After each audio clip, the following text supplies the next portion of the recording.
নমস্কার বন্ধুরা, আমার রান্নাঘরে আপনাদের সবাইকে অনেক অনেক স্বাগত জানাই। বন্ধুরা, আপনারা তো আলুর পরোটা অনেকভাবে খেয়েছেন, ডিমের পরোটা অনেকভাবে খেয়েছেন। তবে আজকে আলু আর ডিম দিয়ে একদম নতুন ধরনের একটা পরোটা তৈরি করছি আমি। পরোটাটা কিন্তু একদম নতুন, আগে আপনারা বানিয়েছেন কিনা জানি না, তবে আমি কিন্তু প্রথমবার বানাচ্ছি। আর প্রথমবারেই এত টেস্টি হয়েছে পরোটাটা, আপনারা একবার না বানালে বুঝতে পারবেন না। ঘরের ছোট থেকে বড় সবাই কিন্তু পরোটাটা খুব পছন্দ করবে। বানানো অনেকই সহজ। পুরো ভিডিওটা দেখার অনুরোধ রইল। ভিডিওটি দেখে যদি ভালো লাগে একটা লাইক করে দেবেন আর চ্যানেলটাকে সাবস্ক্রাইব করে নেবেন বন্ধুরা। আর এই পরোটাটা বানানো কিন্তু খুবই সহজ। তো চলুন এই পরোটাটা বানানো শুরু করি। তো সব থেকে প্রথমে আমি গ্যাসে একটা কড়াই বসিয়ে দিয়েছি। তারপরে কড়ার মধ্যে সামান্য একটু সাদা তেল দিয়েছি। তারপরে দিয়ে দিয়েছি একটু জিরে ফোড়নের জন্য। এবার ছোট ছোট করে পেঁয়াজ কেটে নিয়েছিলাম, সেই পেঁয়াজটাকে এখানে হালকা একটু লালচে করে আমি ভেজে নেব। ভাজতে কিন্তু বেশি টাইম লাগবে না, 1.5 থেকে 2 মিনিট লাগছে। লো ফ্লেমে ভেজেছি পেঁয়াজটাকে। তারপরে পেঁয়াজটা যখন এইভাবে হালকা লালচে ভাজা হয়ে যাবে, তখন আমরা এর মধ্যে দিয়ে দেব সিদ্ধ আলু। তো বন্ধুরা, এখানে আমি 3টে সিদ্ধ আলু ম্যাশ করে নিয়েছিলাম। সেই সিদ্ধ আলুটা দিয়ে পেঁয়াজের সঙ্গে একটু মিশিয়ে নেব। গ্যাসের ফ্লেমটা কিন্তু এখানে একদম লোতে রাখা আছে, কারণ হাই করে রাখলে কিন্তু আলুটা পুড়ে যাবে, এই জন্য। তারপরে আমি এর মধ্যে দিয়ে দেব পরিমাণ মতন লবণ, আর দিয়ে দেবো একটু হলুদ গুঁড়ো, লঙ্কার গুঁড়ো, আর কেটে রাখা ধনেপাতা দিয়ে ভালো সুন্দর করে একসঙ্গে মিক্স করে নিতে হবে। তো বন্ধুরা, এই পরোটাটা কিন্তু অনেকই সহজ, অনেকই টেস্টি। আপনারা সকাল বিকাল বানিয়ে খেতে পারেন, কিংবা বাচ্চাদের স্কুলেও লাঞ্চে বানিয়ে দিতে পারেন। তো দেখুন, এইভাবে মিক্স করে নিতেই কিন্তু আলু মশলা এখানে একদম তৈরি হয়ে যায়। আর এই আলুটা কিন্তু অনেক সুস্বাদু হয়। আপনারা কিন্তু আলুর মধ্যে আপনাদের পছন্দ মতন যে কোনো মশলা দিতে পারেন, যেমন গরম মশলা, ম্যাগি মশলা, ধনে পাউডার, জিরে পাউডার দিয়ে দিতে পারেন। তো আলুটা একদম তৈরি, দেখতে পাচ্ছেন গ্যাসের ফ্লেমটা একদম লোতে রাখা আছে।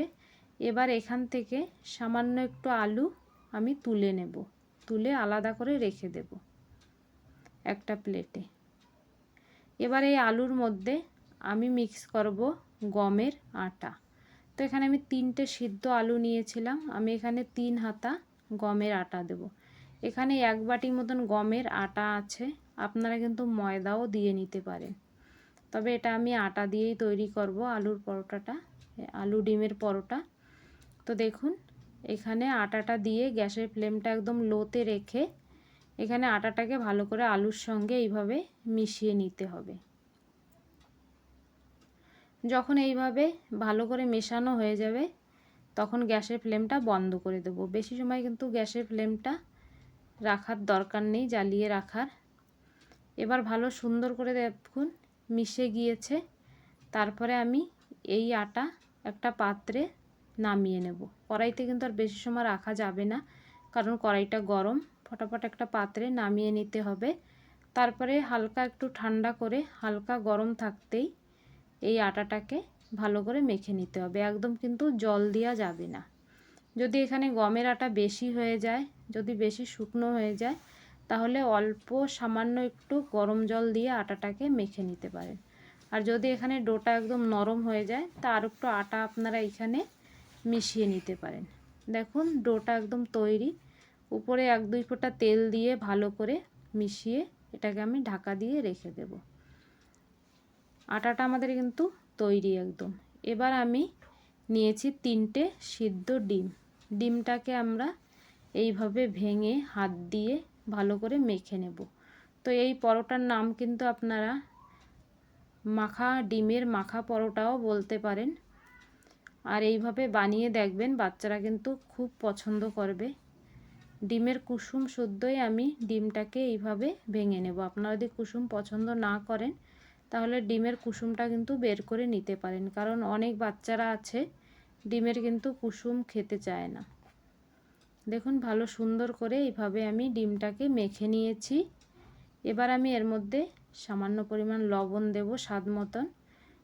এখানে দিয়ে দেবো লঙ্কার গুঁড়ো, ধনের গুঁড়ো আর গরম মশলার গুঁড়ো, কাটা পেঁয়াজ আর লঙ্কা দিয়ে ভালো করে ডিমটাকে আবার আমি হাত দিয়ে মেখে নেব।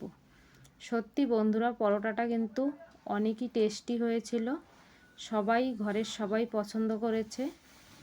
তো দেখুন এইভাবে ভালো সুন্দর করে ডিমটাকে মেখে রেখেছি। আপনারা কিন্তু এইভাবেও পরোটাটা তৈরি করতে পারেন। তো আমি যে আলুটা তুলে রেখেছিলাম সেইখান থেকে সেই আলুটা এর মধ্যে দিয়ে দেব, দিয়ে ডিমের সঙ্গে মেখে নেব। আলু দিলে কিন্তু এই ডিম মাখাটার ভালো একটা এখানে বাইন্ডিং আসে, কারণ ডিমটা একদম কিন্তু ঝুরো ঝুরো থাকে, আলু দিলে হালকা একটু বাইন্ডিং এসে যায়। আর সে আলুর আর আটার লই এখানে আমি বানিয়ে নিয়েছি। একটা ছোট ছোট করে বল বানিয়ে এখানে আমি একটা রুটি বানিয়ে নেব। তো আপনারা বড় সাইজেরও বল বানিয়ে রুটি বানাতে পারেন। এখানে কিন্তু আমি একটু ছোট করে বানিয়ে নিয়েছি। আর শুকনো আটা দিয়ে রুটিটা আমরা এরকম পাতলা করে বেলে নেব। আপনাকে দেখাচ্ছি রুটিটা এখানে কতটা পাতলা হবে। এই দেখুন এরকম পাতলা একটা রুটি তৈরি হয়ে গিয়েছে। এবার আমি এক পাশে এই ডিমের পুরটাকে দিয়ে দেব। ডিমের পুরটাকে দিয়ে ভালো করে এইভাবে একটু ছড়িয়ে দিতে হবে। ডিমের পুরটা একটু বেশি করে দেবেন, তাহলে পরোটাটা কিন্তু খেতে ভালো লাগবে। আর আপনারা চাইলে রুটির উপরে কিন্তু একটু টমেটো সসও লাগিয়ে দিতে পারেন, তাহলে আরও বেশি ভালো লাগে পরোটাটা খেতে। তারপরে এইভাবে আমি হাত দিয়ে ভালো করে ডিমটাকে দাবিয়ে দেব, পুরো জায়গায় ছড়িয়ে যাবে। আর চারিপাশেও এইভাবে আঙুল দিয়ে দাবিয়ে দাবিয়ে মুখটাকে বন্ধ করে দেব। আর দেখুন কি সুন্দর ডিজাইনের একটা পরোটা তৈরি হয়ে গেল, বেলার কোনো পুর ভরে বেলার কোনো ঝামেলা ছাড়াই। অনেকে কিন্তু পুর ভরে বেলতে গেলে পরোটা ফেটে যায়, ভালো হয় না। এইভাবে দেখুন আমি এখানে 6টা পরোটা তৈরি করে নিয়েছি। পরোটাগুলো সব একই সাইজের আর একই রকম হয়েছে, একদম কি সুন্দর। এবার আমরা প্যানে সামান্য একটু তেল দিয়ে তেলটাকে ভালো করে গরম করে নেব। আর এই পরোটাটা ভাজতে কিন্তু তেলেরও অনেক বেশি ডিপ ফ্রাই করা লাগবে না, হালকা তেলেই পরোটাটা তৈরি হয়ে যায়। তারপরে আমরা এইভাবে তেলের মধ্যে পরোটাগুলো দিয়ে এপাট ওপাট উল্টে পাল্টে ভালো করে আমাদের ভেজে নিতে হবে। পরোটাটা ভাজতে কিন্তু বেশি সময় লাগে না বন্ধুরা, 3 থেকে 4 মিনিটেই পরোটা ভাজা হয়ে যায়। আর এই পরোটাটা ভাজার সময় কিন্তু আমি গ্যাসের ফ্লেমটা মিডিয়ামে রেখেছি, লো টু মিডিয়ামে রেখেছি, হাইতে রাখিনি। আর একটু পরেই পরোটাটা আমি এখানে পাল্টে দেব, উল্টে পাল্টে সুন্দর করে ভেজে নিতে হবে। রঙটা দেখুন কি সুন্দর এসেছে বন্ধুরা, ভাজা রঙটা খেতেও কিন্তু অনেকই ভালো আর অনেক সুন্দর ক্রিস্পিও হয় পরোটাটা। আর দেখতে দেখুন বন্ধুরা কত সুন্দর দেখা যাচ্ছে একদম। তো বন্ধুরা এইভাবে আপনারা পরোটাটাকে ভেজে নেবেন। তো আমি একবারে 3টে পরোটা দিয়ে ভেজে নিচ্ছি। দেখুন উল্টে পাল্টে গ্যাসের ফ্লেমটা লো টু মিডিয়ামে রেখে আমাদের ভাজতে হবে পরোটাটা। খালি লোতে রেখে কিন্তু আপনারা ভাজবেন না, তাহলে তেল কিন্তু বেশি চুষে নেবে পরোটা, এই জন্য মিডিয়ামে রেখে ভাজবেন। তারপরে যখন এইভাবে লালচে করে ভাজা হয়ে যাবে পরোটাগুলো তুলে নেব।